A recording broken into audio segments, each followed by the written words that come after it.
So this is probably one of the most important videos I'm ever going to make on Jiu-Jitsu, and it comes from the fact I had to give one of my students a bit of a bollocking one evening, and it wasn't anything superficially terrible that he did. All he did was he jumped for a guillotine from standing. I wasn't sparring with him at the time. I was actually across the room watching, and I saw him jump for this guillotine, and I just lost it. I screamed out, I don't want to see you ever do that again. Now, that's a pretty common technique, so why would I lose my shit that way?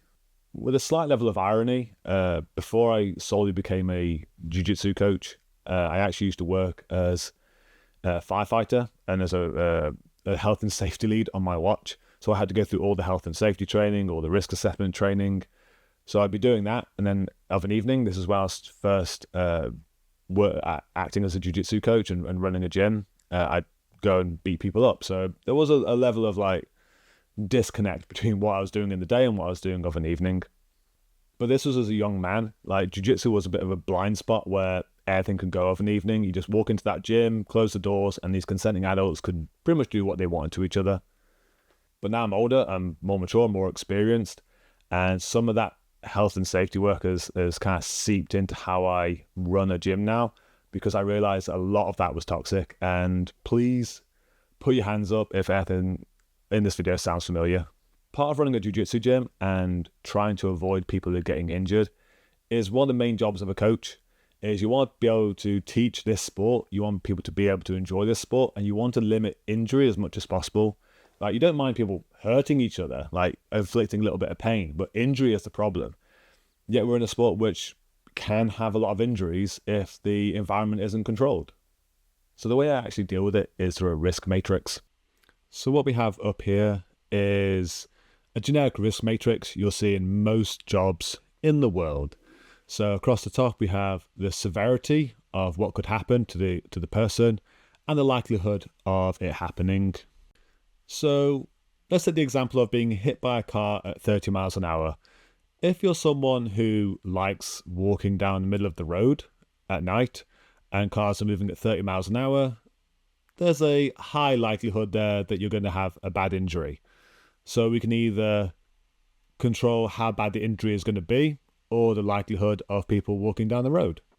So we could, for example, build sidewalks, which then means people aren't walking in the road. Cars are still going at 30 miles an hour. So the likelihood of someone getting hit goes down to a medium because they no longer have to walk in the road. Or we can slow the speed limit down to 5 miles an hour. So those people walking in the road, if they do get hit, the amount of injury they're going to face is a lot lower. So how do we take this idea into jiu-jitsu and make it relevant? We take the severity as the worst possible case injury we could get from a technique, and likelihood we're going to have as aggression / loss of control / amplitude. So aggression would be someone getting too emotionally invested in the fight, or what they're doing has a loss of bodily control, so they're airborne, for example. We then put in what kind of injuries we could expect. So let's say level 1 is bruising, 2 is first aid, 3 is some extended time off, 4 is hospital / surgery, and 5 is death and paralysis. We can then take what we know as competent people within jiu-jitsu and think about what kind of injuries we could worst case expect from different techniques, and then we put them on here. Let's take something as simple as a nice inside heel hook. So even under very good control from the person doing it, the other person could move around, and if it went wrong, yeah, there's surgery there because you're gonna tear some ligaments. Meanwhile, we can have something like the flying scissor kick into a heel hook, which you've now got a lot of amplitude and loss of control, even if it doesn't have aggression, and it's going to cause a similar injury to the last one, but the likelihood of it happening has now ramped up significantly. Or we could take a very airborne double leg and someone landing weird off it. Like, yeah, there's a high chance of extended time off if that happens. Or people could control how much they lift people in the air and not necessarily lift them, but do like a low double leg, then yeah, there's always a chance of an injury when that kind of amplitude is there. But the chance of it happening goes a lot lower. And this is where we come to the technique from earlier, the jumping guillotine from standing into guard, is that there have been instances of people being crippled for life from that happening to them, of someone just jumping back and breaking their neck.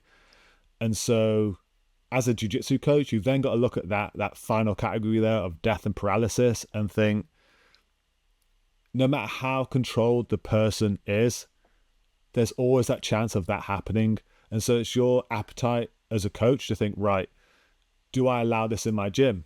Even with people being controlled, this could still happen. And even just a loss of control, aggression, amplitude, we have a high chance of death and paralysis on the mats.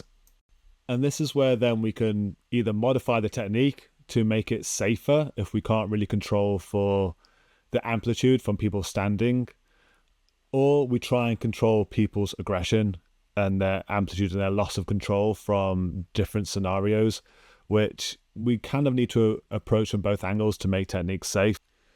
But this is the slight problem with this, is that we can't just reduce everything down to low. Because we're in an extreme sport, there is always going to be that level of risk in what we do.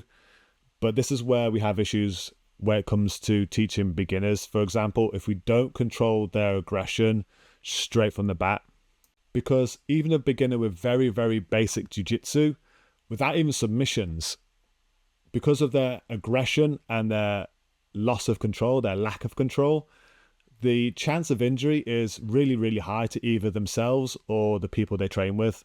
And even with some basic submissions, such as an armbar, we're now looking at extreme because they don't have the control, they're aggressive, and we have a lot worse injuries on the horizon. And if they see something online, such as a jumping guillotine, then we're straight back where we were earlier. And this is how I control the culture in the gym, in that if it's one of those techniques that I think is a level 5, that no amount of control will ever make this safe, I don't want it. It has to be removed from the gym. So a lot of those jumping techniques I'll get rid of. Techniques such as joint locks, they are going to cause potential surgery if they go full term. And so with those, I can't control how bad the injury is going to be. So I have to control the aggression or bodily control of the students. And that's one of the reasons why when it comes to joint locks, I ask people to control the position for 5 seconds before they put the joint lock fully on. I make them control the upper joint before they put on the lower part of the joint. And I keep reinforcing the fact that we're on the same team. We have nothing to prove. I can't control everything. The people are going to see things online. They'll bring things into the gym, things that I might not know, but they are quite unsafe.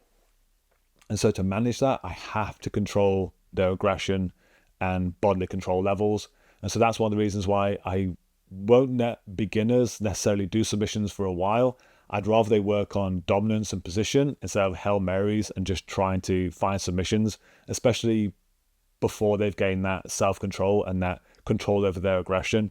But that's something I have to reiterate every single day, because I look at things like that. I look at the fact that I care about these people and I want them to be able to train safely and train all of the time.